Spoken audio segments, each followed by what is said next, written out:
Chapter 1. The Healer's Ghost. The iron-scented frost of the Ironclaw territory bit into Aria's skin, a reminder that the land itself held no warmth for the daughter of a traitor. She knelt in the damp soil. Her fingers stained a deep, bruised purple from the crushed nightshade root she was harvesting. Every movement was calculated, a silent dance of survival performed at the very edge of a pack that would rather see her starve than thrive. To her left, the dense tree line whispered with the movements of predators who shared her blood but not her heart. She didn't look up when the heavy, rhythmic thud of paws signaled a patrol passing by, because attention was a luxury she couldn't afford. Isolation served as her only armor, a jagged shield forged from the remains of a life shattered years ago. A shadow fell across her workspace, blocking the pale, anemic sunlight that filtered through the canopy. Aria didn't need to scent the air to know who stood there. The sudden, sharp ache in her chest told her everything. Derek, the man whose soul should have been woven into hers, stood 5 feet away with his arms crossed over a chest that bore the Ironclaw crest. He didn't speak, and he certainly didn't offer a hand to help her from the mud. Why would he? In the eyes of the law, their bond had been severed the moment her mother was branded a rogue, leaving Aria as a ghost haunting the borders of a world that once belonged to her. "The Alpha wants the tribute of herbs by sundown, Aria," Derek said, his voice as cold and flat as a winter lake. There was no trace of the boy who used to bring her wildflowers, only the rigid soldier who looked at her and saw a stain on the pack's reputation. Aria stood slowly, brushing the dirt from her tattered tunic while maintaining a mask of utter indifference. "He'll have them, Derek. He always does. Now, unless you've come to help me dig for bitterroot, I suggest you move." He flinched, a microscopic twitch of his jaw that satisfied a dark, petty part of her soul. Love, she decided, was a parasitic vine that only bloomed when it had something healthy to strangle.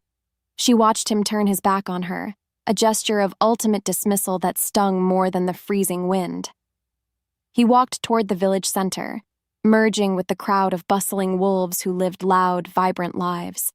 Aria remained in the shadows, a sentinel of the fringe, gripping her harvesting knife until her knuckles turned white. A soft rustle in the bushes behind her broke the silence.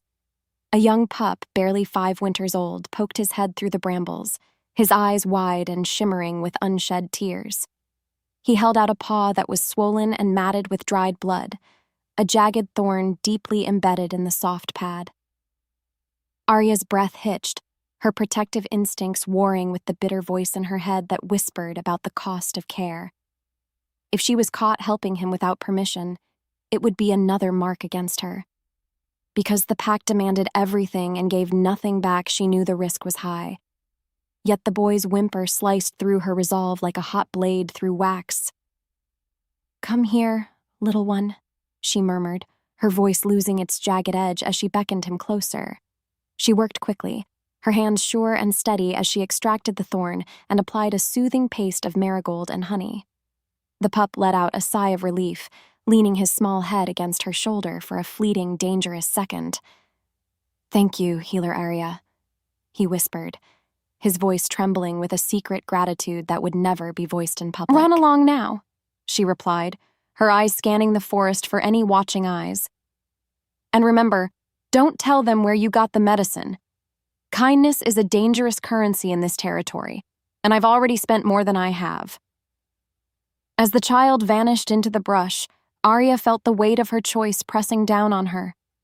She looked at the blood on her fingers, wondering if she was simply waiting for the inevitable day the pack decided she was too much of a risk to keep around. The wind picked up, howling through the pines like a choir of the damned. She gathered her basket, the wood creaking under the weight of her labor. Every step back toward her lonely hut felt like a march toward a cliff. She had spent a lifetime building walls out of silence and stone, yet one small act of mercy felt like pulling a loose thread in a tapestry. Why did she still feel the urge to heal when the world only wanted to hurt? Chapter 2. Echoes of the Execution. The hearth in Aria's small cabin crackled with a dying fire, casting long, dancing shadows that looked far too much like the silhouettes of the Council of Elders. She sat on the floor, the rough wooden planks biting into her thighs as she stared into the embers. Every time the wind rattled the loose shutters, she was dragged back to that night, the night the air smelled of ozone and burning cedar. Her mother had been standing in the center of the clearing, her hands bound with silver chains that hissed against her skin. Aria had been forced to watch, held back by Derek's father, as the pack proved that loyalty was valued more than life itself. Her mother's crime had been simple. She had fed a starving rogue woman who was carrying a child. "She broke the code," they had chanted, their voices a rhythmic drone that still echoed in Aria's nightmares. She remembered the way her mother looked at her, not with fear but with a tragic, haunting pity. Aria squeezed her eyes shut, but the image wouldn't fade. The flashback was a physical weight, a suffocating blanket of grief that she tried to bury under layers of cold, hard anger. Love was the catalyst for that execution. It was the soft heart that led her mother to the silver chains. Because of that one act of compassion, Aria was left to navigate a world that viewed her very existence as a lingering infection. She gripped a small stone pendant, the last thing her mother had given her, feeling the sharp edges dig into her palm. A sudden, violent crack of thunder shook the cabin, snapping her back to the present. The storm had arrived with a vengeance, tearing at the roof and drenching the world in a chaotic deluge. Aria stood, moving toward the window to secure the latch, when a sound pierced through the roar of the rain. It wasn't the wind, and it wasn't the creaking of the trees. It was a high, thin wail, a sound so filled with primal distress that it made the hair on her arms stand up. She froze, her heart hammering against her ribs like a trapped bird. "No," she whispered to the empty room. "I am not going out there. I am staying invisible." The crying continued, growing louder and more frantic with every surge of the gale. It was the sound of something completely defenseless being swallowed by the dark. Aria's mind flashed back to the pup from earlier, then to her mother's execution. She saw the silver chains and the cold eyes of the pack. If she went out, she was risking the fragile peace she had built. If she stayed, that sound would haunt her until the day she died. The conflict tore through her, a jagged rift between her need for safety and her inability to let a living thing suffer alone. She grabbed her heavy cloak, the wool damp and smelling of old earth. As she stepped out into the mud, the rain blinded her, turning the familiar forest into a shifting maze of gray and black. She pushed through the undergrowth, her boots slipping on the slick leaves as she followed the sound. The forest felt different tonight, heavy, expectant, as if the trees were leaning in to watch her final undoing.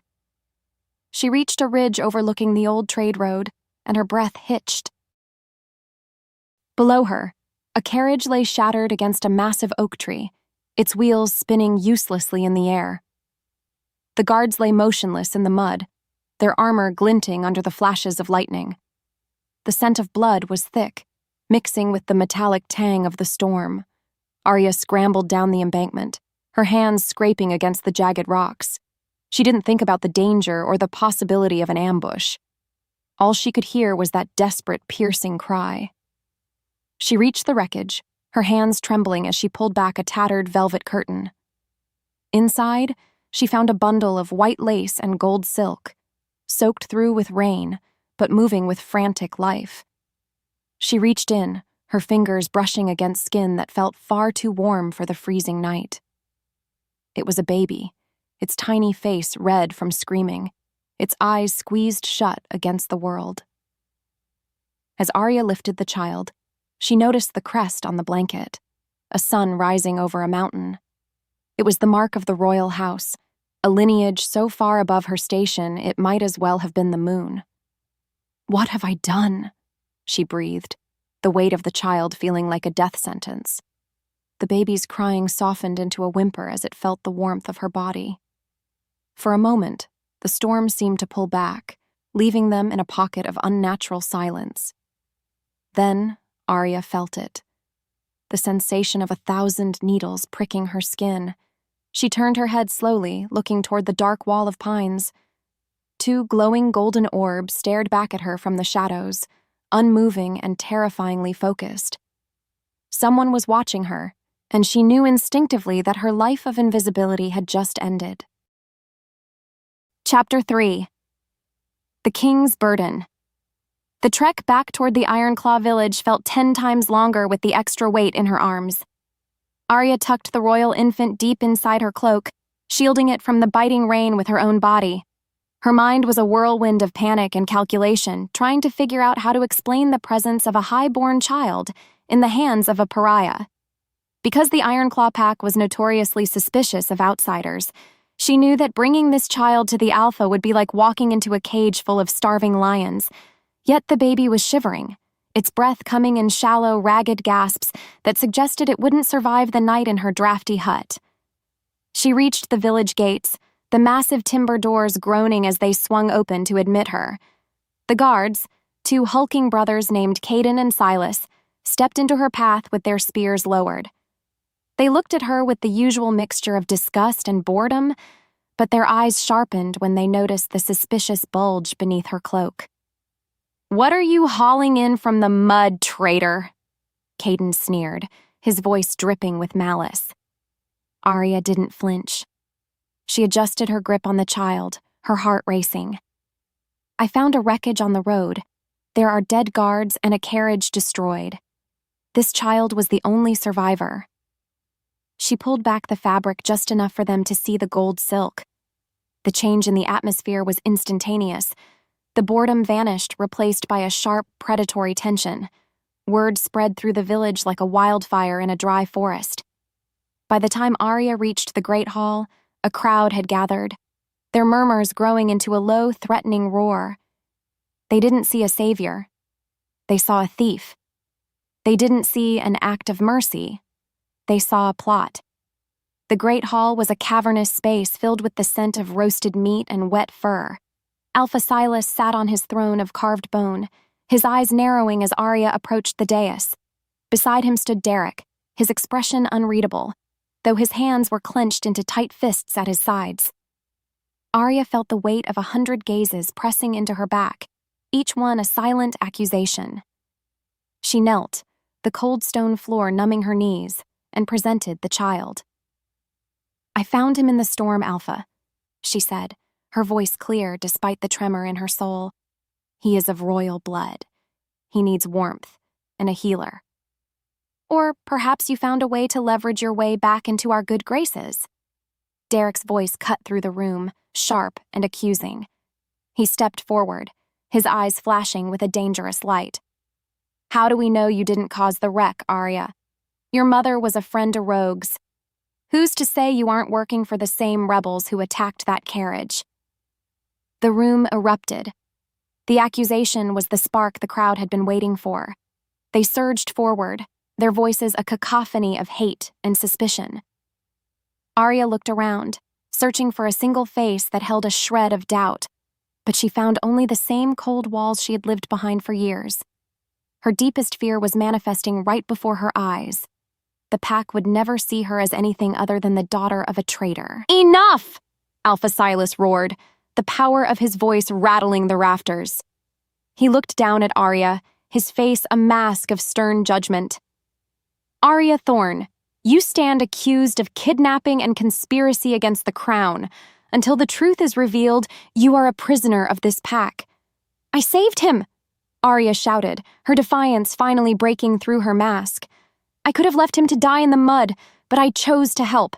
Is that a crime in this house?" "In this house, your motives are always a crime," the Alpha replied. He signaled to the guards. "Take the child to the nursery. Throw the woman into the clearing. She is banished from the village walls effective immediately. If she is seen within the gates after the storm breaks, she will be executed."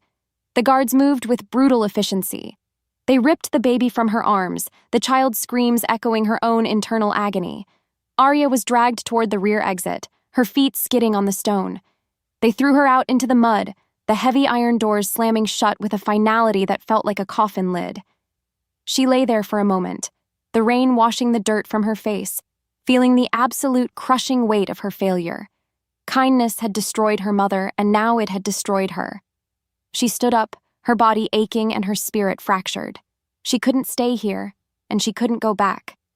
She turned toward the dark, unforgiving forest, the only home she had left. But as she took her first step into the trees, a massive shadow detached itself from the gloom. A wolf, larger than any she had ever seen, stood in her path. His fur was as black as the void, and his eyes, the same golden eyes from the wreckage, glowed with a terrifying, regal power. This was Kyle, the Alpha King, and Aria realized with a jolt of pure electricity that her story wasn't ending. It was just beginning to burn. Chapter 4. The Gavel of the Pack. The iron-heavy scent of wet wolf and old stone filled the air inside the Ironclaw council chamber, making the space feel like a tomb. Aria stood in the center of the room, her knees trembling from the cold that seeped through her drenched tunic, while the village elders sat on their raised dais like vultures waiting for a carcass.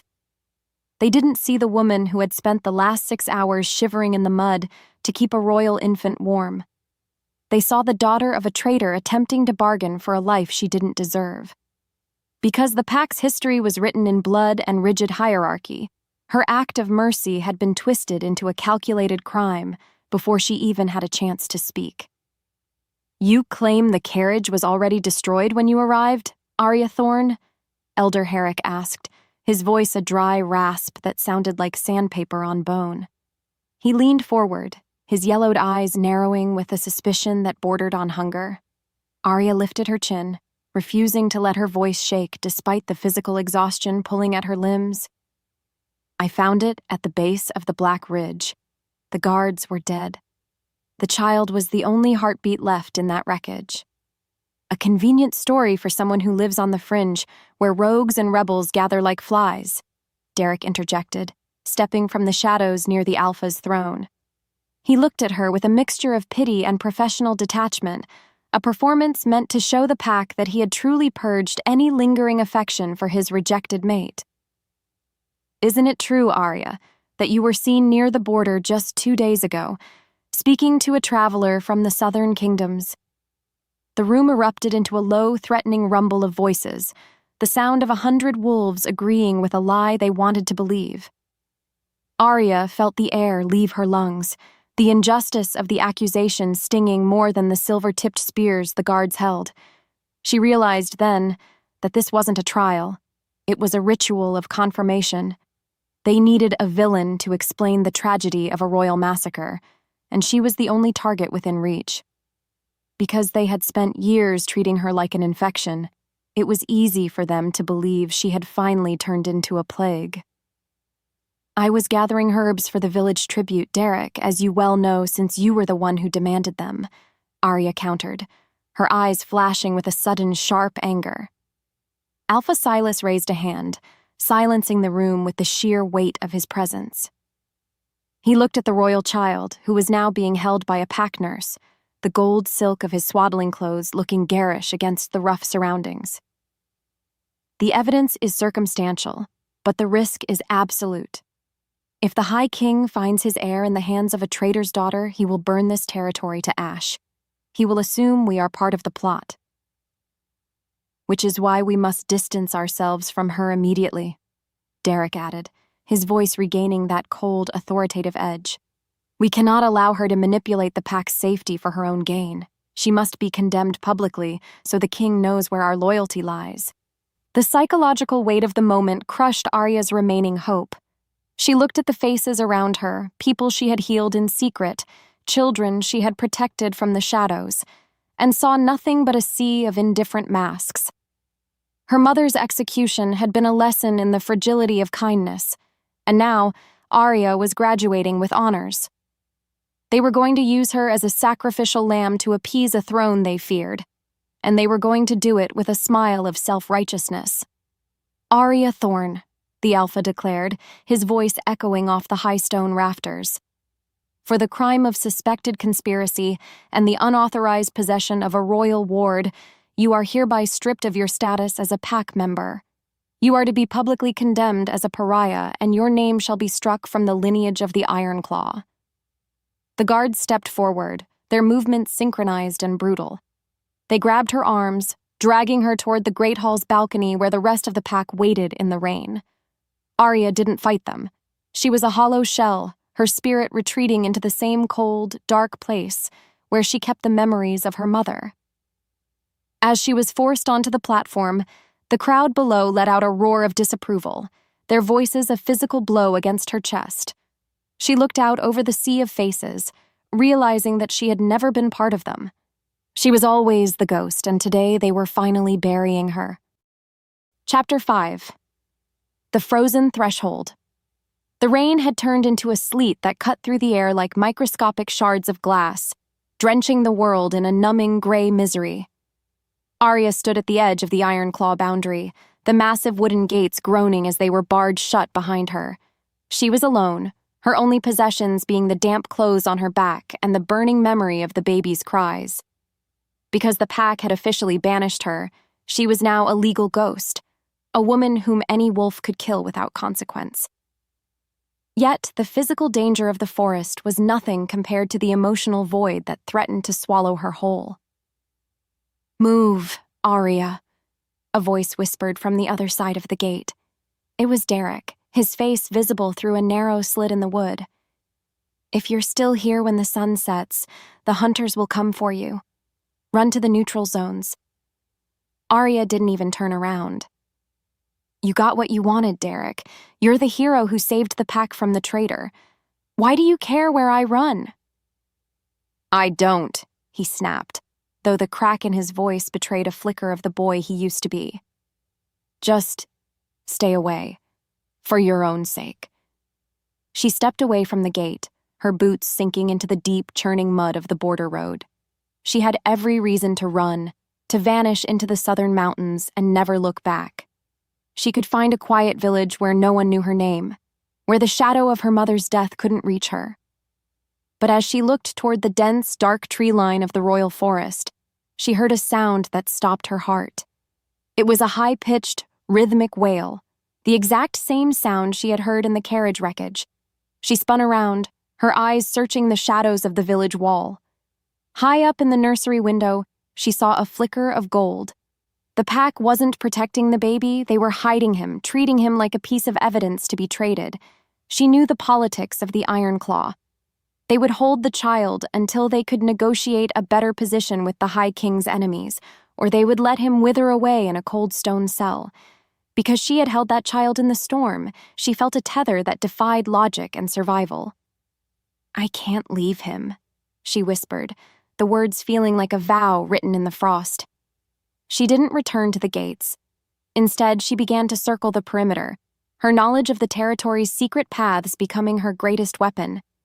She knew the drainage tunnels and the places where the wall had rotted from the inside out. As she moved through the undergrowth, her senses sharpened, the primal instinct of the wolf finally beginning to override the quiet healer's caution. She wasn't just surviving anymore. She was hunting for a life that wasn't hers to lose. The storm intensified, the wind howling like a pack of starving spirits. Aria reached the rear of the nursery, a small stone outbuilding that sat dangerously close to the forest edge. She climbed the trellis, her fingers numbing as the ice-coated wood bit into her skin. Inside, the room was silent except for the soft, rhythmic breathing of the infant. She slipped through the window, her feet landing silently on the moth-eaten rug. The nurse was asleep in the corner, her head lolling back against the wall. Aria moved toward the cradle, her breath hitching as she saw the baby. He looked so small against the backdrop of the pack's brutality. She scooped him up, wrapping him in her own dry cloak, feeling the immediate surge of heat from his tiny body. This was the point of no return. If she was caught now, there would be no trial, no balcony, and no banishment. There would only be the silver blade. "We're going," she breathed into the child's ear. "We're going to find someone who actually cares if you live." She slipped back out of the window, the child tucked securely against her chest. As she reached the ground, the forest seemed to open up before her, a vast, terrifying maw of shadows. She crossed the border, the invisible line between the pack and the wild, feeling a sudden, sharp shift in the air.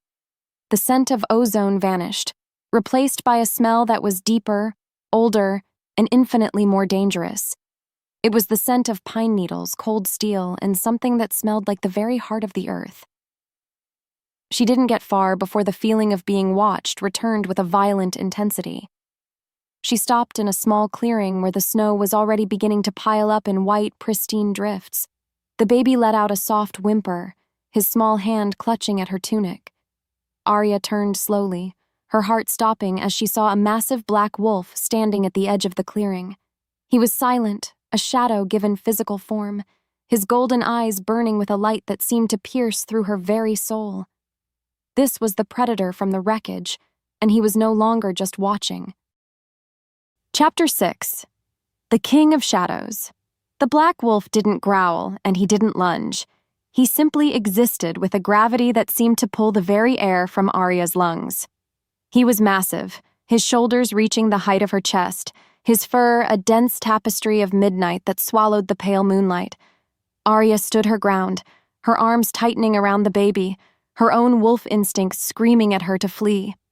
Because she was a healer, she had seen death in many forms, but she had never seen it look so magnificent and terrifying. This wasn't a pack wolf. This was a force of nature, an ancient power that made the Ironclaw Alpha look like a pup playing at war. "If you've come for the child, you'll have to kill me first," Aria said, her voice sounding small and fragile against the roar of the wind. The wolf's eyes narrowed, a flash of intelligence gleaming in the golden depths that made her skin prickle. Then, in a blur of motion that her eyes could barely track, the wolf began to shift. The sound of snapping bone and stretching muscle was a rhythmic, wet symphony that echoed through the silent clearing. Aria watched, transfixed, as the predator vanished and a man took his place. He stood tall and lean, his skin the color of polished bronze, and his hair a dark, tangled mess that framed a face of sharp, regal angles. Even in the freezing snow, he stood naked and unbathed, his presence radiating a heat that she could feel from 5 feet away.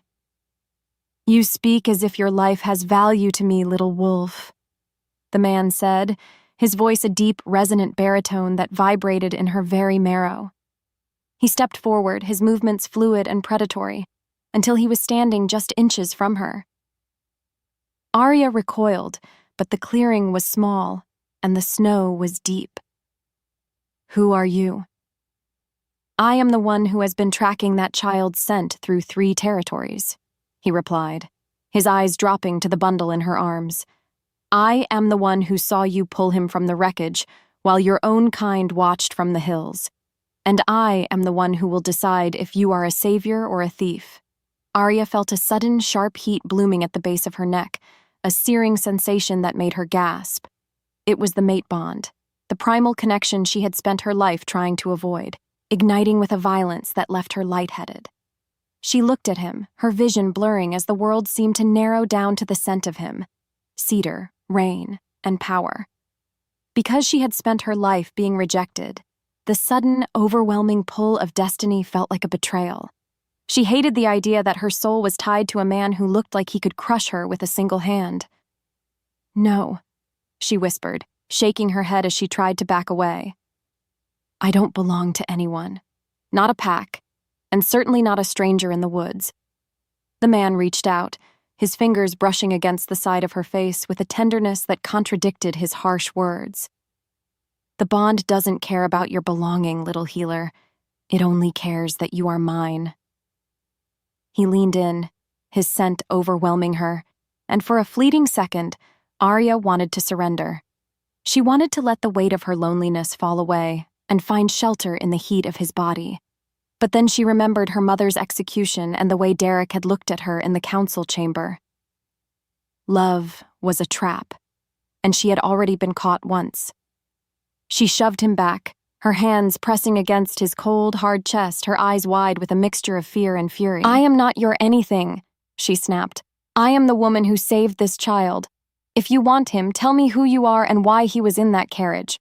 Otherwise, stay back." The man's expression shifted, a flicker of genuine surprise crossing his features before he regained his stony mask. He looked at the baby, and for the first time, Aria saw a crack in his armor. There was a deep, agonizing grief in his eyes, a look of a man who had lost everything and was suddenly staring at a miracle. He reached out, his hand hovering over the child's head, and the baby let out a soft, contented coo. "His name is Leo," the man said softly, his voice losing its edge. "He is the heir to the high throne, and I am Kale, the king you have been taught to fear." Aria's breath caught in her throat. She was standing in the snow with the most powerful man in the kingdom, holding his son, while her own pack hunted her like an animal. The stakes of her life had just shifted from survival to the fate of an entire world. She looked at Kale, seeing not just a king or a mate, but a man who was as broken and alone as she was.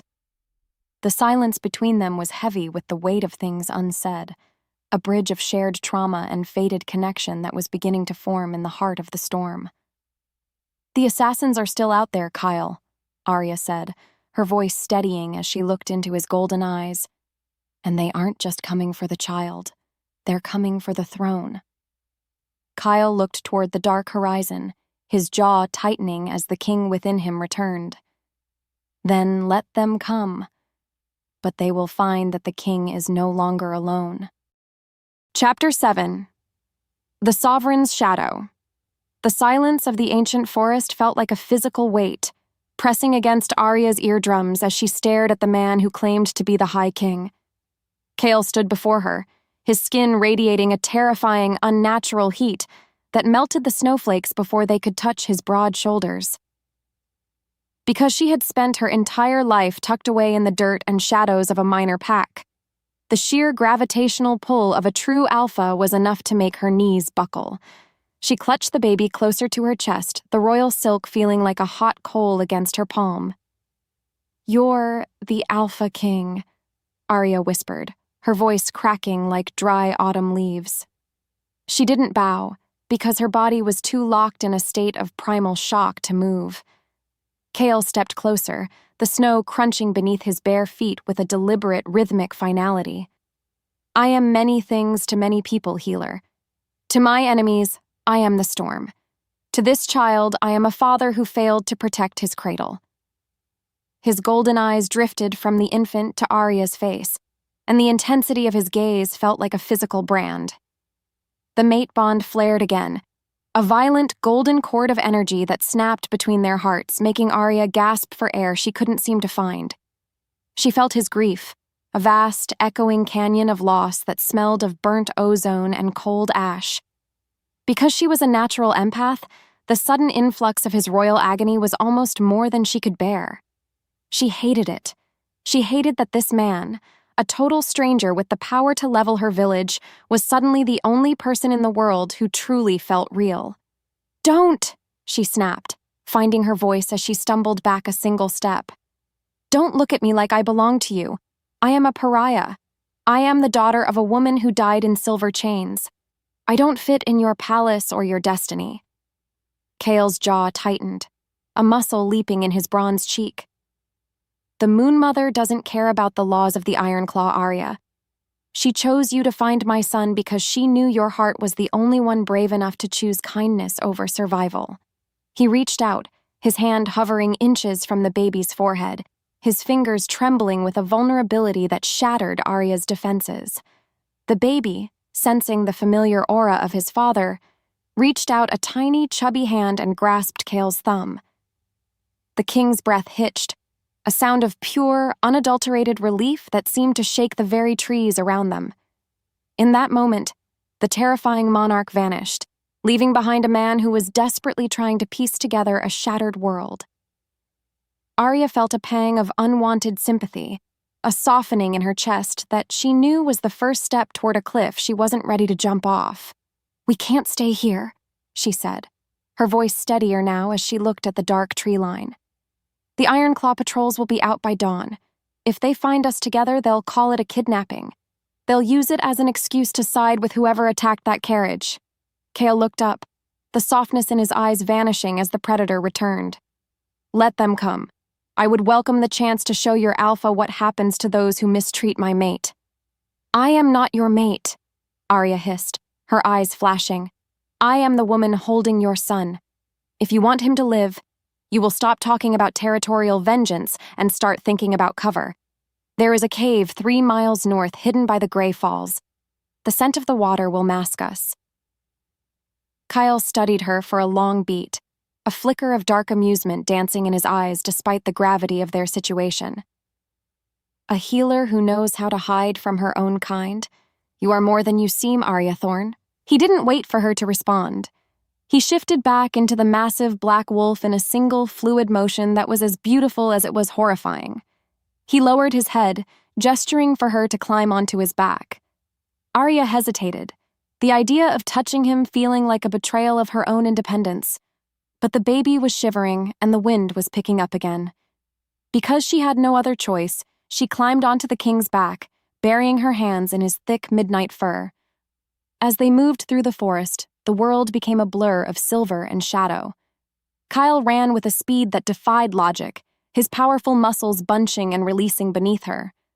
Aria held on tight, her face pressed against the back of his neck, the scent of him. Rain, musk, and ancient stone, filling her senses until she couldn't remember her own name. She was a runaway healer on the back of a god, carrying a prince into the heart of a war she didn't understand. And for the first time in her life, she didn't feel invisible. Chapter 8. The Price of a Prince. The cave behind the Grey Falls was a damp, echoing cathedral of stone and mist. The roar of the water outside was a constant, thrumming heartbeat that drowned out the sounds of the forest, providing a sensory shield that made Aria feel slightly more secure. She sat by a small, smokeless fire she had managed to build from dry driftwood, her fingers finally beginning to thaw as she rocked the sleeping Prince Leo in her arms. Across from her, Kale sat with his back against the jagged cave wall, his naked form now draped in a spare cloak Aria had kept in her emergency satchel. "Why was he alone?" Aria asked, her voice barely audible over the crashing water. A royal heir shouldn't be traveling with only 4 guards in a territory as volatile as the Ironclaw border. Kyle stared into the small flames, his expression as hard as the granite around them. There was a coup in the capital. My beta, a man I trusted with my life, turned the High Council against me. They claimed my bloodline was cursed, that the moon had turned her back on the crown. They attacked the nursery while I was at the border, trying to settle a dispute with the southern Pax. Aria felt a chill that had nothing to do with the damp air. The guards at the carriage? They weren't your men? They were loyalists who died trying to get my son to the neutral zones, Kyle replied, his voice thick with a simmering rage. The assassins who tracked them were led by the beta's personal enforcers. They didn't want to just kill the boy. They wanted to make it look like a rogue attack to spark a civil war. The complexity of the situation settled over Aria like a heavy shroud. She wasn't just holding a baby. She was holding the key to a kingdom's survival. Because she had chosen to save him, she was now an active player in a Game of Thrones that she was entirely unqualified to play. She looked down at Leo, his peaceful face a stark contrast to the violence that surrounded his birthright. "Why didn't you give him to me?" Kale asked suddenly, his golden eyes fixing on her with a piercing curiosity. "When I confronted you in the clearing, you could have dropped him and run. You could have saved yourself." Aria looked up, her jaw set in a line of quiet defiance. "Because he's a baby, Kale. Because no one should be left alone in a storm to die just because of who their parents are. My mother died for a rogue's child. If I let this boy die to save my own skin, then her death meant nothing." The silence that followed was charged with a different kind of energy. It wasn't the heat of the mate bond or the tension of the hunt. It was a slow, agonizing recognition of 2 souls who had been shaped by the same kind of cruelty. Kyle leaned forward, the firelight casting long, dancing shadows across his face. "You have the heart of a queen, Aria Thorne. The Ironclaw didn't deserve you." "I don't want a crown," she countered, her voice sharp. "I want to be able to walk through a forest without looking over my shoulder. I want to heal people without being called a traitor. Your world is just as dangerous as the one I left. Only the silver is polished, and the lies are whispered in velvet." "Perhaps," Kale conceded, a dark smile touching his lips. But in my world, you would never have to worry about the cold again. In my world, anyone who looked at you with anything less than reverence would answer to my claws." The intensity of his promise made Aria's breath hitch. It was the kind of protection she had dreamed of as a child, the kind of safety her mother had never been granted. But she knew that royal protection always came with a price. To accept Cale's world was to lose her own, to become a piece on his chessboard instead of a woman in the woods. Because she valued her freedom more than her comfort, the temptation was a poison she had to resist. "We leave at dawn for the royal fortress," Cale said, his tone shifting back to that of a commander. "The loyalists will be regrouping at the Black Spires. Once we are inside the walls, I can guarantee your safety." "And then what?" Aria asked, her heart hammering. "I give you the boy and walk away?" Cale stood up, his height making the cave feel small and cramped. He walked over to her, kneeling in the dirt so they were eye to eye. He reached out, his thumb tracing the line of her jaw with a lingering, possessive heat. "The bond doesn't have an exit clause, Aria. You saved my son. You are my mate. You aren't walking away from anything." Before she could argue, a sharp, metallic tang filled the air, the scent of blood and wet fur that didn't belong to either of them. Aria's wolf instincts flared, her skin crawling with the sensation of being hunted. Kyle felt it too. He was on his feet in a second, his body already beginning to ripple with the first stages of a shift. "They're here," he growled, his voice dropping into a guttural snarl. The waterfall at the cave's entrance suddenly parted as 3 massive gray wolves lunged through the spray, their eyes red with the madness of a silver-induced rage. The assassins had found them, and they hadn't come for a conversation. Chapter 9. The Crimson Mist. The cave erupted into a chaotic symphony of snarls and the wet thud of colliding bodies. Cale didn't hesitate. He met the first assassin mid-air, his massive black paws slamming into the gray wolf's chest with a force that cracked ribs like dry twigs. Aria scrambled into the deepest corner of the cave, shielding Leo with her body, her heart hammering so hard she could feel it in her teeth. She wasn't a fighter, but as she watched Cale tear into the intruders, a dormant primal energy began to thrum in her own veins. Because her mate was in danger, the quiet healer was being replaced by something much more dangerous. "Stay down!" Cale roared, his voice more beast than man, as he locked his jaws around the throat of the second wolf. The third assassin, smaller and faster than the others, ignored the king and circled toward the back of the cave. He saw Aria, his lips curling back to reveal yellowed fangs dripping with a thick black ichor. This wasn't a normal wolf, he was a berserker, his mind burnt away by the very silver he had been forced to ingest to increase his strength. He lunged, a blur of gray fur and murderous intent. Aria didn't have a weapon, but she had her satchel. As the wolf leaped, she reached inside and grabbed a handful of concentrated moon dust, a potent caustic powder she used for cauterizing deep wounds. She threw it with every ounce of strength she had, the white powder exploding in the wolf's face just as he reached her. The assassin let out a high-pitched, agonizing shriek as the dust hit his sensitive eyes and nose. He crashed into the stone floor, clawing at his face in a blind frenzy. Aria didn't wait for him to recover.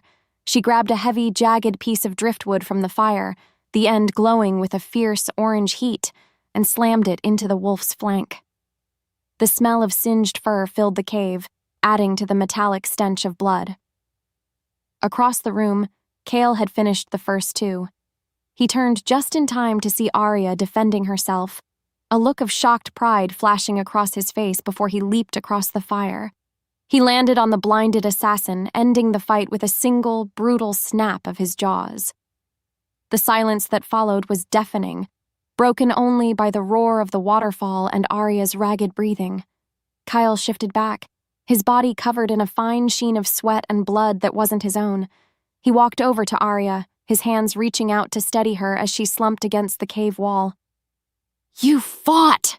he breathed, his voice filled with a raw, vibrating intensity. "A healer who draws blood to protect what's hers." Aria looked at her hands, which were shaking uncontrollably.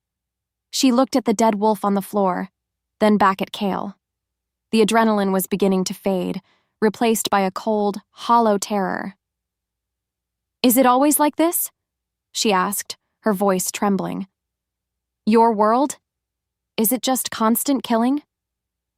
Cale didn't lie to her. He pulled her into his arms, his chest a solid, warm wall against her fear. "No, but for those of us who carry the weight of the crown, the peace is something we have to carve out of our enemies. You protected my son, Aria.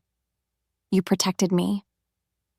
He leaned down, his forehead resting against hers, and for a moment, the world outside the cave didn't exist. There was only the heat of their bond and the steady heartbeat of the baby between them. Aria felt the pull of his soul again, a magnetic force that was slowly but surely eroding her resolve. She realized that she couldn't go back to her hut in the woods, even if the Ironclaw allowed it. She had seen too much, done too much, and felt too much. "We have to move," Kyle said, his voice dropping to a whisper. "There will be more. The beta won't stop until he knows the line is broken." "I know," Aria replied, looking at the baby who was miraculously still asleep. "I'm not leaving him, Kyle, and I'm not leaving you." The admission felt like a heavy stone dropping into a still pond, the ripples moving through her entire being. She had made her choice, not because of fate or a mate bond, but because she couldn't walk away from the people who needed her light in the dark. Cale took her hand, his fingers interlacing with hers, a silent vow that the king would protect his Luna at any cost. As they stepped out of the cave and back into the spray of the Grey Falls, the first light of dawn was beginning to bleed over the horizon. The forest was still dangerous, and the road to the fortress was long, but as Aria looked at the man beside her, she felt a flicker of something she hadn't felt in years. She felt like she was finally going home. Chapter 10. The Iron Threshold. The carriage didn't rattle like the one Aria had found in the mud. This was a royal transport. A heavy cage of black oak and reinforced steel that glided over the mountain passes with a deceptive, silent grace. Behind the thick curtains, the air smelled of kale, sandalwood, and the sharp metallic tang of his healing wounds, intertwined with the milky scent of the infant. Aria sat perched on the edge of the velvet bench, her hands knotted together until her knuckles were as white as the snow peeking on the black spires outside. Because she had spent her life navigating the dirt-floored huts of the Ironclaw, the sheer opulence of the royal interior felt like a physical weight on her chest, a reminder of the vast, unbridgeable chasm between a village healer and a king's mate. "You're shaking, Aria," Cale murmured, his voice a low, vibrating hum that seemed to bypass her ears and strike directly at her spine. He sat opposite her, his massive frame making the spacious carriage feel cramped, his golden eyes tracking the pulse jumping in her throat. Aria didn't look up, focusing instead on the way the light caught the gold embroidery on the baby's blanket. "I'm not shaking, I'm calculating how many ways your court is going to try to kill me before I even reach the front door." Kyle leaned forward, his hand crossing the small space to cover hers, his heat sinking into her chilled skin with a possessive, grounding intensity. "They will not touch you, because I am the Alpha King, and you are the woman who brought my bloodline back from the grave. If anyone in that fortress so much as looks at you without bowing, they will answer to the silver in my veins." "Your protection is a cage, Cale," she countered, finally lifting her eyes to meet his. "In the woods, I was a ghost. Here, I'm a target. You're trading my invisibility for a crown I never asked to wear." The carriage slowed as they reached the outer perimeter of the Black Spires, the ancestral fortress of the Shifter Kings. Aria pulled back the curtain just enough to see the obsidian walls rising out of the jagged cliffs like the teeth of some prehistoric beast. Thousands of torches flickered along the battlements, casting a bloody orange glow over the soldiers standing at attention. These weren't the disorganized brawlers of her home pack. These were the Royal Guard, men whose souls were bound to the throne by ancient oaths and cold iron. Because the atmosphere was thick with the scent of suppressed violence and rigid discipline, Aria felt her wolf pacing frantically in the back of her mind. As the carriage passed through the main portcullis, a deafening roar erupted from the gathered crowds, a a sound of relief and religious fervor that made the windows vibrate. They weren't cheering for her. They were cheering for the return of the heir, the miracle prince who had survived a coup. Cale stepped out first, his presence expanding to fill the courtyard, his regal mask snapping into place with a chilling efficiency. He turned and offered a hand to Aria, his eyes pleading for her to trust him even as the world watched them with 1,000 hungry eyes. Aria stepped down into the light, the baby tucked firmly against her heart, and the cheers died into a sudden, suffocating silence. The thousands of wolves gathered in the courtyard stared at her tattered cloak, her mud-stained boots, and the defiant set of her jaw. She wasn't the Luna they expected. She was the girl from the fringe, the traitor's daughter holding the future of their kingdom. In that moment, the weight of the crown Cale promised felt less like gold and more like a noose. Chapter 11. The Serpent in the Silk. The royal apartments were a labyrinth of cold marble and tapestries that depicted centuries of shifter wars, each thread a testament to the brutality required to hold the high throne.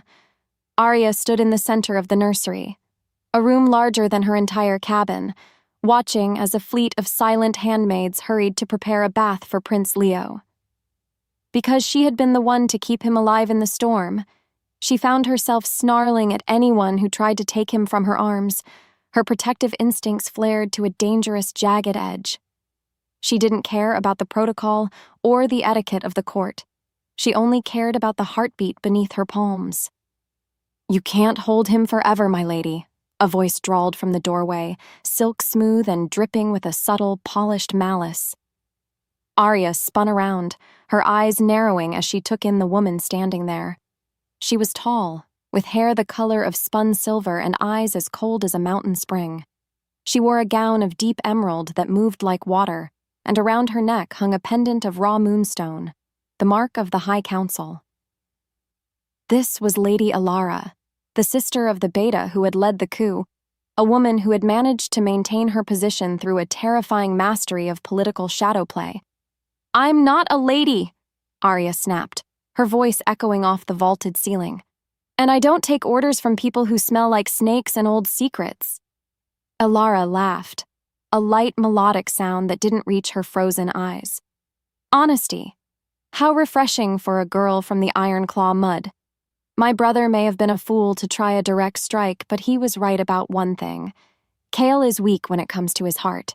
He brings a stray into the palace and expects the council to bark on command. "Cale brought his son home," Aria said, stepping forward until she could scent the underlying scent of Alara's perfume. Night-blooming jasmine and something bitter, like digitalis. "And I'm the one who ensured he had a son to bring. If you have a problem with that, take it up with the king's claws."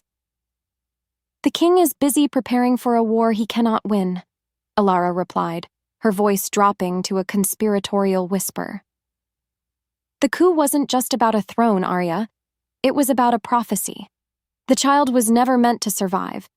The fact that you saved him hasn't ended the threat, it has only brought the assassins inside the walls."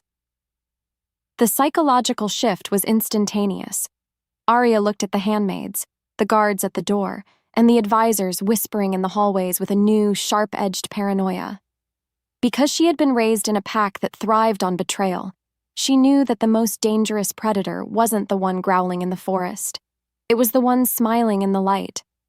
She realized that the royal fortress wasn't a sanctuary.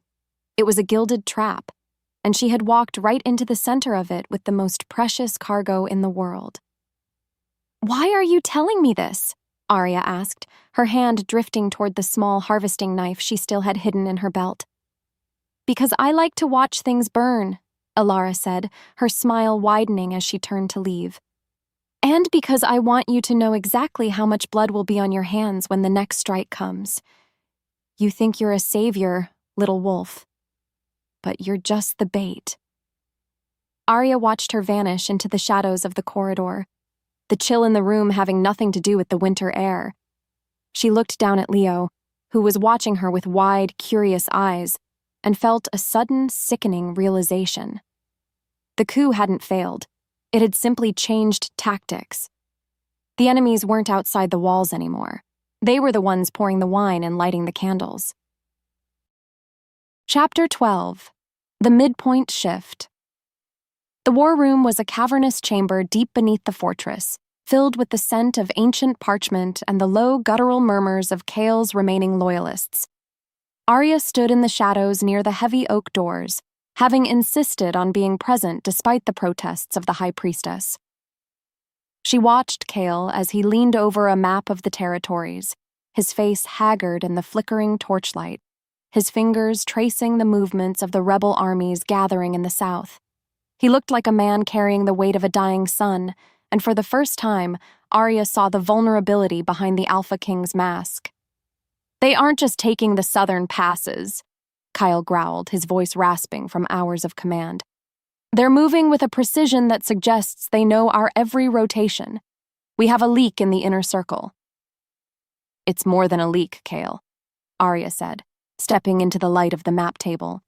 The generals turned to her, their expressions a mix of irritation and curiosity, but Kael's eyes softened the moment they landed on her. "Aria, this isn't the place for a healer's concerns," one of the older generals snapped, his chest scarred from a dozen winters of border skirmishes. "A healer sees what's rotting beneath the skin before the body even knows it's sick," Aria countered, her voice ringing with a new, hard-won authority. She looked at Kael, her heart breaking for the choice she was about to force him to make. "The coup didn't target your mate just to hurt you. They targeted the baby because he's the only one who can unify the packs. As long as he breathes, the rebels have no legitimate claim, but if they kill him inside these walls, they prove you can't even protect your own blood." Kyle straightened up, his eyes flashing with a golden, predatory light. "What are you saying?"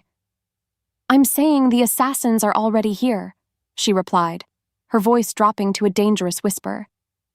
"I saw Lady Alara. She didn't come to welcome me, she came to mark me. They don't want to fight a war on the plains, Kael. They want to finish this tonight in the nursery while you're down here looking at maps." The silence that followed was heavy with the scent of impending slaughter. Kael didn't question her. The bond between them pulsed with a sudden, violent urgency, a shared realization that the danger was no longer a distant threat. He turned to his guards, his voice booming with the power of a true alpha. "Seal the upper levels. No one enters or leaves the royal wing. If you see anyone without the king's mark, kill them on sight." He turned back to Aria, his hands gripping her shoulders with a force that would have bruised anyone else. "You take him. Take the boy to the hidden sanctum beneath the chapel. Don't trust anyone, not even the guards I send with you. If I don't come for you by sunrise, take the secret passage to the neutral zones and don't ever look back." "I'm not leaving you to fight this alone," Aria said, her eyes filling with tears she refused to let fall. "You aren't leaving me," Kael whispered, pressing his forehead against hers in a final, desperate gesture of love. "You're saving the only thing that matters, because if he lives, the kingdom lives. And if you live, I have a reason to come back from the dark." Before she could respond, the sound of breaking glass and the clash of steel echoed from the floors above. The betrayal had begun. Aria turned and ran toward the nursery, her heart screaming Kael's name, her wolf finally breaking through the walls of her fear. She wasn't just a healer anymore, and she wasn't just a pariah. She was the protector of a king's heart, and tonight she would show the serpents in the silk what happens when you corner a wolf who has nothing left to lose. Chapter 13. The Sanctum of Shadows. The corridors of the Black Spires had transformed into a nightmare of flickering torchlight and the rhythmic, terrifying echo of steel meeting steel. Aria sprinted through the vaulted hallways, her lungs burning with the metallic tang of fear and the smell of ozone that always preceded a royal shift. Because she held Leo tucked tightly against her collarbone, every jar of her boots against the marble sent a jolt of protective electricity through her spine. She could feel the bond with Kael screaming in the back of her mind, a jagged, pulsing cord of heat that told her he was already submerged in the blood fury of the defense. "Stay quiet, little prince," she breathed, her voice a ragged whisper as she ducked behind a massive statue of a weeping wolf. To her left, a pair of shadows detached themselves from the darkness near the grand staircase. They weren't wearing the royal crest. They wore the slate-gray leathers of the northern mercenaries. Because the High Council had deep pockets, they had bypassed the loyal guards and bought their way into the very heart of the king's sanctuary. Aria gripped the handle of her harvesting knife, the silver blade feeling small and pathetic against the threat of professional killers. She waited until their footsteps receded toward the nursery before she bolted in the opposite direction, toward the ancient chapel. The entrance to the sanctum was hidden behind a tapestry of the first Luna, a depiction of a woman whose eyes seemed to track Aria's every move with a haunting, knowing pity. She pressed the hidden stone, the wall groaning as it swung inward to reveal a spiral staircase that smelled of damp earth and centuries of incense. As the stone door sealed behind her, the roar of the battle above was muffled, replaced by the heavy, suffocating silence of the underground. She wasn't just hiding, she was burying herself alive to keep a spark of hope from being extinguished. She reached the bottom of the stairs, a small circular chamber lit by a single eternal flame of blue spirit fire. It was a place of prayer, a sanctuary where the kings of old came to commune with the Moon Mother before a great slaughter. Aria sank onto a stone bench, her legs finally giving out as the adrenaline began to ebb away.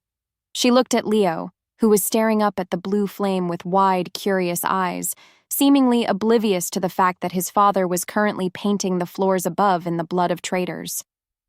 "Why is it always like this?" she asked the empty room, her voice trembling. "Why does love always have to be paid for in blood?"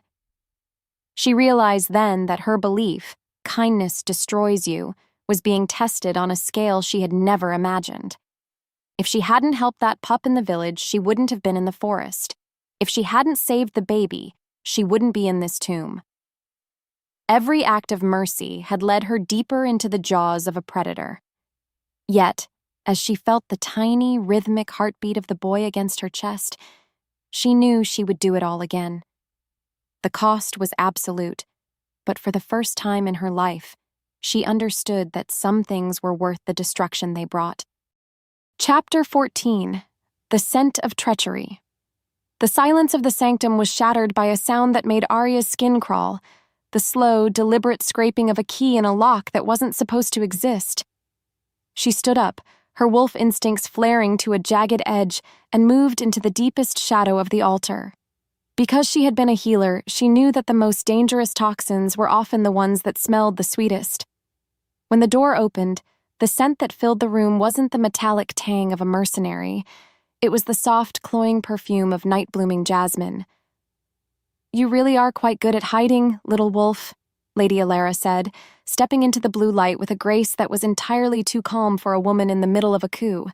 Behind her stood a man Aria recognized from the war room, the Beta Commander, his armor splattered with a crimson spray that told a story of a long, brutal walk through the palace.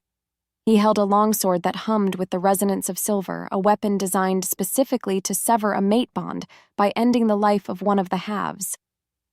"Where is Kale?" Aria demanded, her voice hard and cold as the stone beneath her feet. "The king is busy with my brother's distractions," Alara replied, her eyes fixed on the bundle in Aria's arms. "He thinks he is defending the nursery. He doesn't realize that the only thing that matters is already down here, trapped in a hole with no way out." The Beta Commander stepped forward, his eyes devoid of anything but a cold, professional hunger.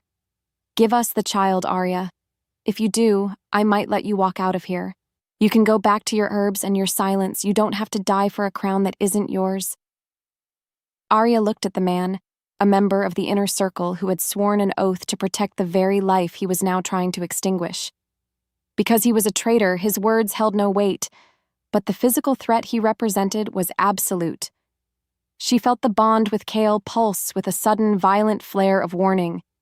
He was close, but he was blocked by a wall of steel and fire. She had to buy time. She had to be the shield.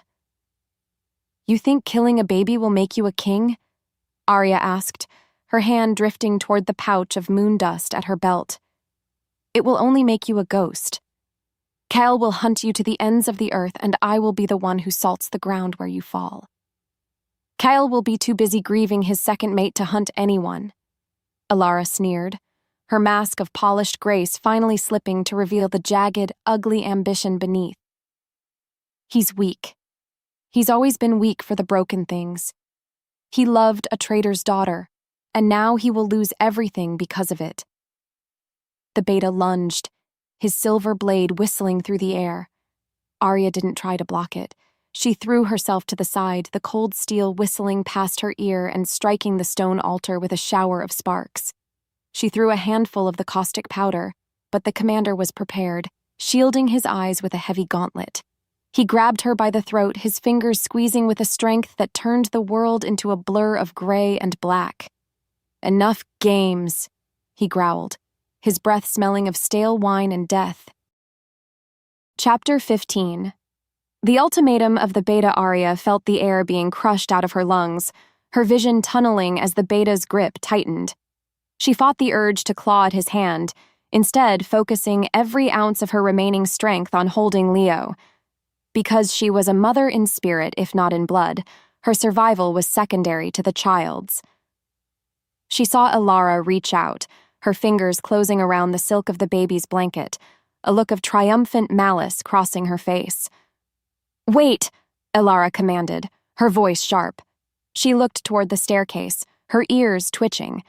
The sound of a thunderous roar echoed through the stone, followed by the wet, sickening crunch of bone. Kyle was here. He had broken through. The beta commander's grip faltered for a fraction of a second, his eyes wide with a sudden, sharp-edged terror. He knew what happened to those who touched a true alpha's mate. He knew the king wasn't coming for a trial. He was coming for an execution. "Kill her now!" Elara shrieked, her composure finally shattering into 1,000 jagged pieces. The beta raised his silver sword, the blue flame of the sanctum reflecting off the edge like a promise of the void.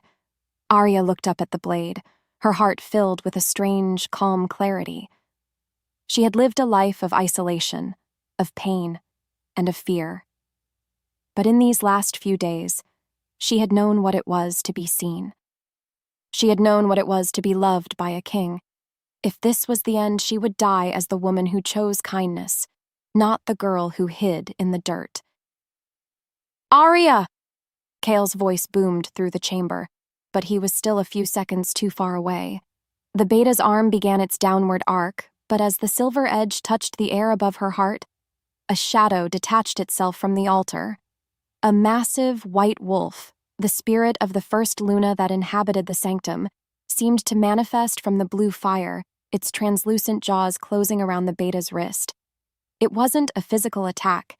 It was a psychological blast of pure, ancient judgment. The commander screamed, dropping the sword as his mind was flooded with the weight of every oath he had broken. Aria didn't hesitate.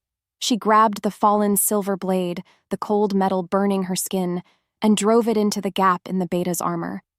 It wasn't a clean kill, and it wasn't the act of a healer.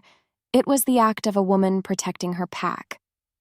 The commander slumped to the floor, his eyes wide with a shock that would never fade. Elara turned to flee, but she ran straight into the chest of a man who looked like he had crawled out of the very pits of the underworld. Kyle stood there, his body covered in a fine mist of blood, his golden eyes glowing with a light that made the blue fire look dim. He didn't speak. He simply grabbed her by the throat and threw her against the stone wall with a force that silenced her forever. He turned to Aria, his chest heaving, his hands shaking as he reached for her. He didn't look at the baby. He looked at her. He saw the bruises on her neck and the silver blade in her hand. Because he had almost lost her, the king was gone, replaced by a man who was desperately trying to remember how to breathe. "You're alive," he whispered, pulling her into an embrace that was so tight it felt like he was trying to merge their souls. "I thought, when I heard the scream." "I'm here, Kale," Aria said, dropping the sword and burying her face in his neck. "We're both here." But as they stood there in the wreckage of the coup, a low, rhythmic thrumming began to vibrate through the floor. It wasn't the sound of a battle. It was the sound of a siege. The beta may have been dead, but his army was still outside the walls and they were bringing the heavy iron rams. The ultimate ultimatum had been delivered. The king could have his mate, or he could have his kingdom. But tonight, it seemed he wouldn't be allowed to keep both. Chapter 16. The Traitor's Final Gambit. The heavy, rhythmic thrumming vibrating through the stone floors of the sanctum wasn't the heartbeat of the mountain. It was the sound of the world ending. Aria stood locked in Kale's embrace, the copper tang of his blood soaking into her tunic while the blue spirit fire flickered low as if mourning the lives already spent. Above them, the fortress groaned under the weight of a siege that shouldn't have been possible. Because the Beta commander lay dead at their feet, the hierarchy of the rebellion had shattered into 1,000 jagged, headless shards, leaving behind an army of mercenaries who had nothing left to lose but their lives. "The rams are at the inner gate," Kyle growled, his voice a gravelly rasp that vibrated against Aria's forehead. He didn't pull away, but his body was coiling, the predator within him sensing the walls closing in. A shadow moved near the doorway. Not a mercenary, but a messenger dressed in the charred remains of the royal livery. He knelt, his breath coming in ragged, bloody hitches. "My king, the southern wall has fallen. The rebels have the oil. They're threatening to burn the lower wards with the families inside unless you surrender the child and the healer." Aria felt the air vanish from the room. It was the ultimate reversal. The coup had failed to steal the throne, so now they were going to incinerate the kingdom out of spite. Because she was a healer, she could almost smell the smoke before it began, the scent of burning hair and screaming lungs that would haunt her forever if she stayed silent. She looked at Leo, who was finally awake, his tiny fingers tangling in Kyle's dark hair. "They won't stop," Aria whispered, her eyes meeting Kyle's golden orbs. "Even if you kill every man at the gate, they'll burn the city to get to us. Your people are paying the price for my life, Kyle. I will not choose between my kingdom and my soul, Aria," Kyle hissed, his grip tightening until it was almost painful. "They want a monster? I will show them the beast that founded this line. I will tear the throat out of every man who holds a torch." But as he spoke, a new scent drifted down the spiral stairs, the sharp chemical bite of accelerated pitch. The fire had started. The ultimatum wasn't a request, it was an execution already in progress. The psychological weight of the choice pressed down on Kale, his alpha instincts warring with his duty to the crown. If he stayed to protect Aria, the city burned. If he went to save the city, he left her vulnerable to the shadows still lurking in the fortress. Chapter 17. The Choice of the Alpha King. The roar of the fire above began to echo down the ventilation shafts, a hungry, low-frequency growl that matched the king's own fury. Kale stood in the center of the sanctum, the blue flame reflecting in his eyes like twin stars in a dying galaxy. He looked at the baby, then at Aria, and for the first time since she had met him in the snow, she saw a flicker of genuine, soul-deep terror. He was a king who could defeat armies, but he couldn't defeat the physics of fire and distance. "Kale, listen to me," Aria said, grabbing his face with both hands, forcing him to look at her. "You are the High King. Your life belongs to the thousands of wolves screaming in the wards. If you stay here, they die. If they die, there is no kingdom for Leo to inherit. And if I leave you, I lose the only reason I want to be a king," he roared, the sound shaking the dust from the ceiling. "You won't lose me," she promised, though the lie tasted like ash in her mouth. "I have the silver blade. I have the moon dust. I survived the Ironclaw for 20 winters, Kale. I can survive a few mercenaries in a basement." Because he was a man driven by protection, the logic was a knife to his heart. He knew she was right, and he hated her for it. The bond between them hummed with a frantic, desperate frequency, a shared grief that felt like a mourning shroud. He leaned down and pressed a kiss to her lips that tasted of salt and impending loss, a kiss that carried the weight of 1,000 unspoken years. "If a single hair on your head is harmed," Kale whispered against her mouth, his voice dropping to a terrifying, quiet promise, "I will not stop until this mountain is a tomb." He turned to the messenger. "Gather the remaining guard. We meet them at the southern breach. No quarter. No prisoners." He shifted mid-stride, the massive black wolf exploding from his skin with a violence that shattered the stone altar. He didn't look back. He couldn't. Aria watched him vanish up the stairs, the darkness swallowing his shadow until she was alone in the blue light with a baby and a dead man. The silence that returned was worse than the roaring. It was the silence of a trap waiting to be sprung. Chapter 18. The all is lost moment. The air in the sanctum was growing thin, the smoke from the upper levels beginning to seep through the cracks in the ceiling. Aria sat on the floor, the silver blade resting across her knees, her eyes fixed on the heavy iron door. She had told Kyle she could survive, but as she heard the soft, rhythmic clicking of claws against the stone stairs, she realized her survival was a fantasy. The mercenaries were gone, but the shadows were still here.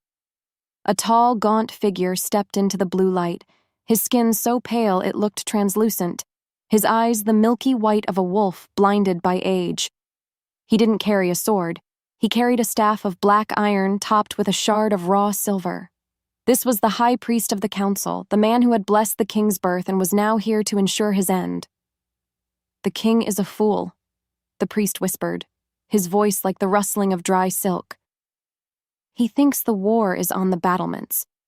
He doesn't realize the war is in the blood."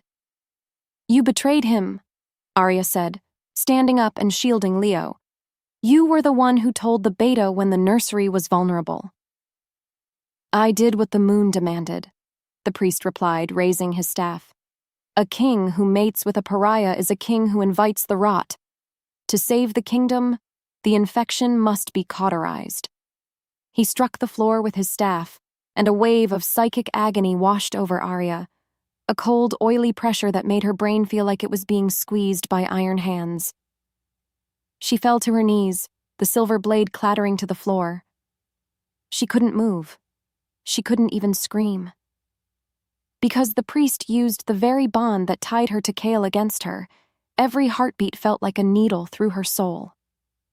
"No," she gasped, her fingers clawing at the stone. The priest moved toward the baby, his hand outstretched. "The child will be a martyr, a symbol of the king's failure. And you will be the reason he fell." Aria watched, paralyzed, as the priest's fingers closed around Leo's throat. She reached for the bond, trying to call to Kale, but the connection was blocked by a wall of white noise. For the first time, the all-is-lost moment wasn't a feeling. It was a physical reality. She was going to watch the child die, and there was nothing her kindness or her healing could do to stop it.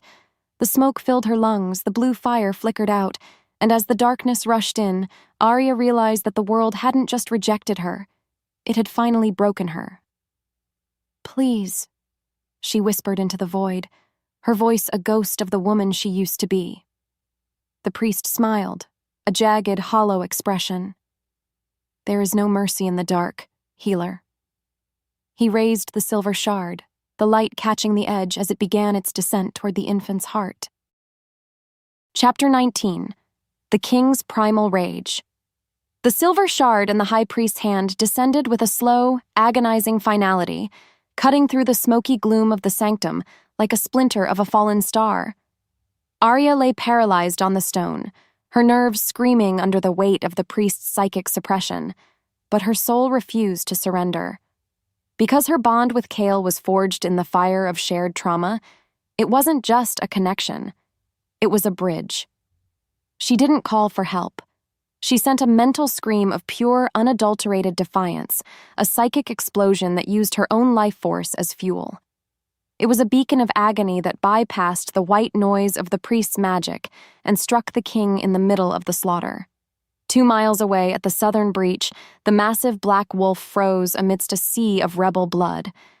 Kyle's golden eyes turned into pits of obsidian as he felt Aria's spirit buckle. The transformation that followed was not the controlled shift of a shifter. It was the volcanic eruption of an ancient alpha. His bones didn't just snap, they expanded, his fur bristling with a static charge that turned the falling snow into steam. He didn't run back toward the fortress.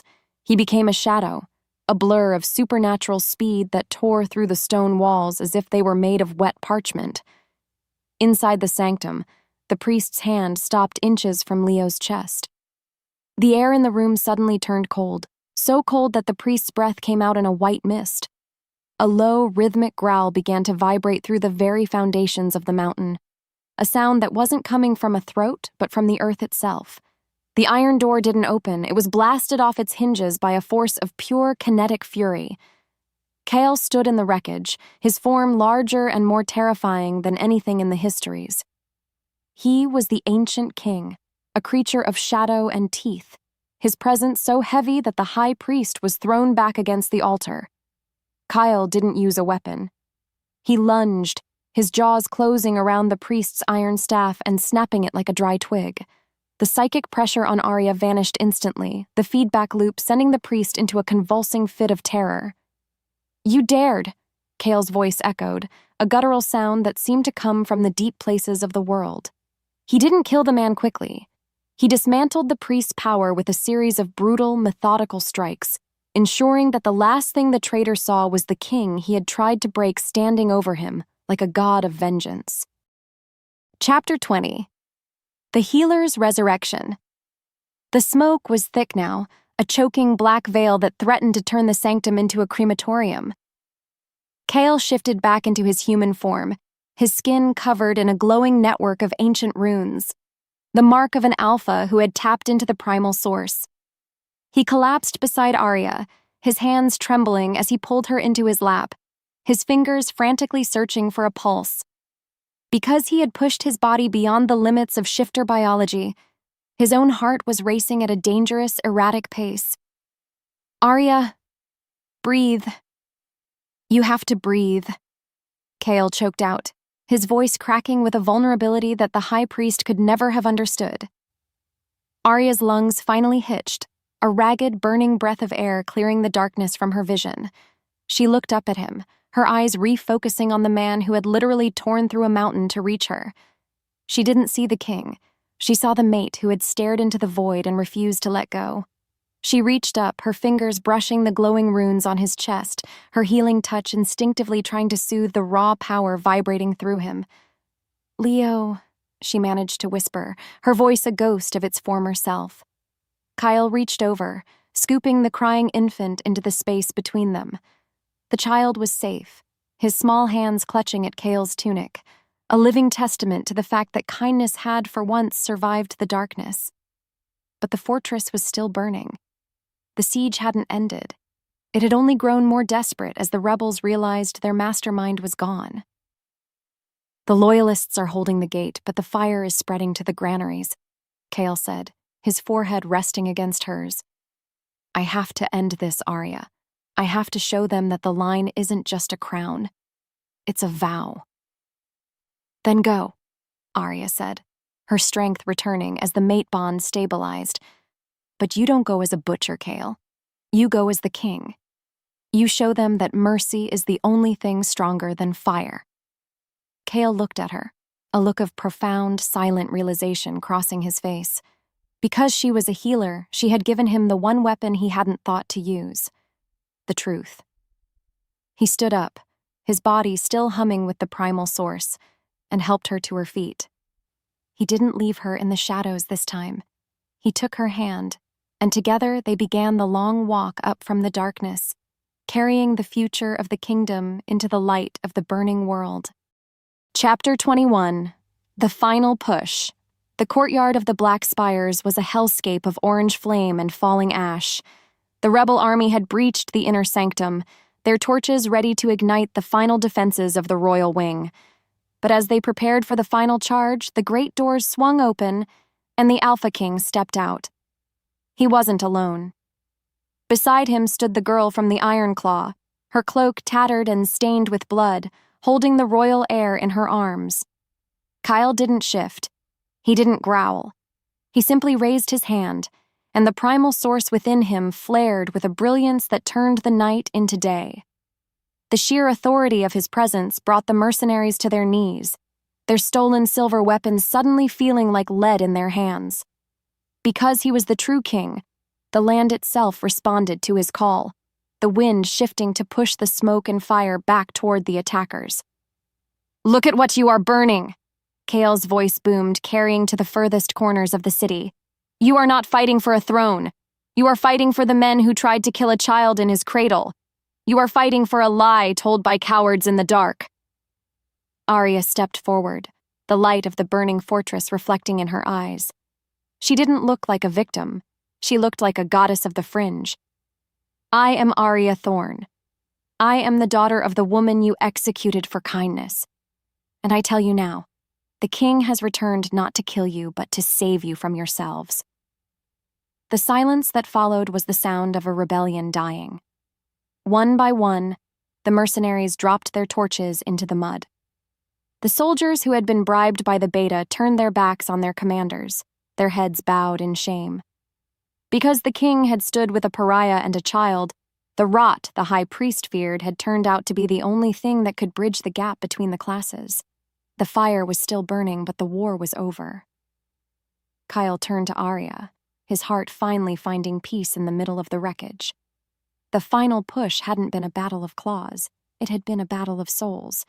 And as the dawn began to break over the black spires, the outcast girl realized that she hadn't just saved a prince, she had reshaped the heart of a kingdom. Chapter 22. The King's Submission. The smoke from the dying fires hung low over the courtyard, a gray veil that smelled of scorched stone and the metallic tang of spent magic. Thousands of wolves, soldiers, rebels, and terrified civilians stood in a silence so profound that the only sound was the flapping of the charred royal banners. Aria stood on the high dais, her boots caked in the dust of the sanctum, her heart hammering against her ribs like a trapped bird. She felt the weight of every gaze, a heavy pressure that sought to define her as a savior or a scandal. Because she had spent her life being looked through, this sudden, intense visibility felt like a physical heat. Kael stood beside her, his chest bare and marked by the fading glow of the ancient runes. He didn't look at the crowd. He looked at the horizon where the sun was beginning to bleed over the jagged peaks of the black spires. Then, without a word of command or a hint of hesitation, the High King did something that shattered the foundation of shifter history. He turned toward Aria, his golden eyes filled with a raw, terrifying honesty, and he sank to one knee in the ash-covered mud. A collective gasp rippled through the courtyard, a sound like a sudden wind through a forest of dry leaves. A king never knelt. An alpha never bowed to a woman of the fringe. Because the hierarchy was the only law they knew, this act of submission was more revolutionary than any coup. Kyle reached out, taking Aria's hand in his fingers trembling with a vulnerability that only she was allowed to see. "Aria Thorn," Kyle's voice boomed, carrying to the very edges of the fortress walls. "You found my son in a storm when my own kin had abandoned him. You protected the heart of this kingdom with nothing but a healer's hands and a soul made of iron. I am the king of the spires, but I am nothing without the light you carry." Aria felt the air leave her lungs, the ground beneath her feet shifting as the walls she had built around her heart finally collapsed into dust. She saw Derek in the crowd, her rejected mate, his face pale with a shock that would never fade. She saw the elders who had banished her, their mouths agape as they watched the man they feared bow to the girl they had thrown away. Because she was a healer, she realized that Kael wasn't just asking for a mate. He was performing a public surgery on the soul of the kingdom, cutting away the old laws of blood and replacing them with a law of choice. "I am not a queen of ancient blood," Aria whispered, her voice amplified by the silence. "You are the Luna this world needs," Kael replied, his eyes locking onto hers with a possessive, eternal heat. "Will you stay? Not because destiny demands it, and not because a bond compels you. Will you choose me?" Aria looked at Leo, who was being held by a loyal guard, then back at the man kneeling in the dirt.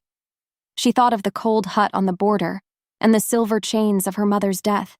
She realized then that kindness hadn't destroyed her. It had led her to the only place she was ever meant to be. "I choose you, Kael. In the storm and in the light. I choose you." Chapter 23. The Healing of the Spires. The weeks that followed the Great Fire were a blur of reconstruction and reconciliation, a slow, rhythmic process of mending what had been broken for generations. Aria moved through the lower wards of the city, her royal robes replaced by a simple tunic of sturdy wool, her hands stained once again with the juices of healing herbs.